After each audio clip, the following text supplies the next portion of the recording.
Hello बच्चों, let's read this question. The question says least contributing resonating structure of nitroethene is.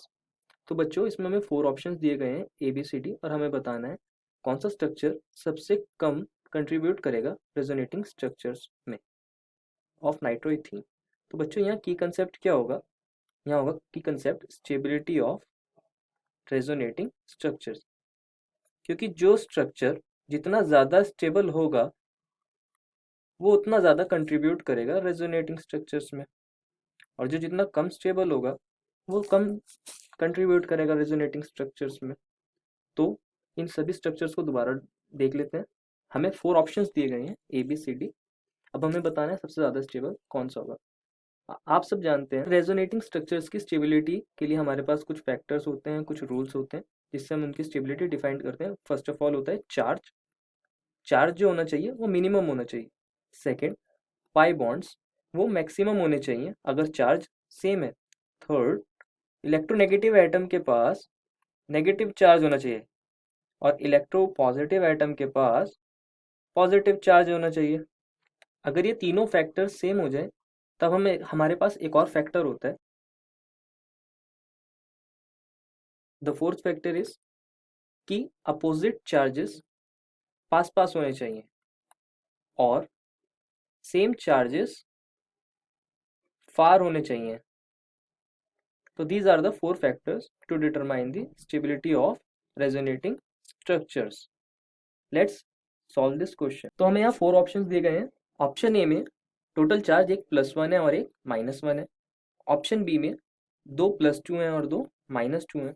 Option C में भी +2 and -2 and option D में भी +2 and -2। तो ए में charge सबसे कम है तो ओवरऑल ए सबसे ज़्यादा स्टेबल होगा। अब कंपेयर करते हैं पाई बॉन्ड्स। अब ए तो सबसे ज़्यादा स्टेबल है तो अब ए को छोड़ सकते हैं। अब हम बी सी डी और में कंपेयर करेंगे पाई बॉन्ड्स। यहाँ पर ओवरऑल 1 पाई बॉन्ड है। सी स्ट्रक्चर में भी 1 पाई बॉन्ड है एंड डी में भी 1 पाई बॉन्ड है। तो पाई बॉन्ड्स के बेसिस पे बी सी डी को कंपेयर करना मुश्किल हो जाएगा। थर्ड फैक्टर अब चेक करते हैं। थर्ड फैक्टर होता है कि इलेक्ट्रोनेगेटिव एटम के पास negative charge and electropositive atom के पास पॉजिटिव चार्ज। लेकिन हम इसमें सबसे पहले ये देख लेते हैं कॉमन क्या है।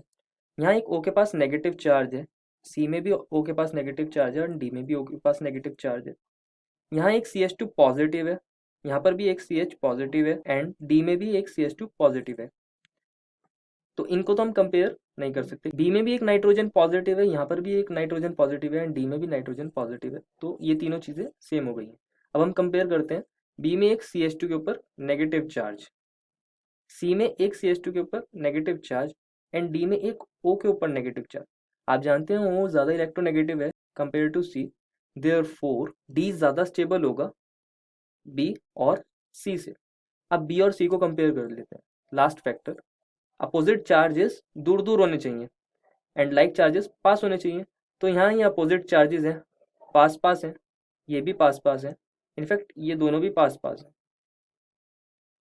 लेकिन सी में लाइक चार्जेस नियर है, देयरफॉर ये लीस्ट स्टेबल होगा।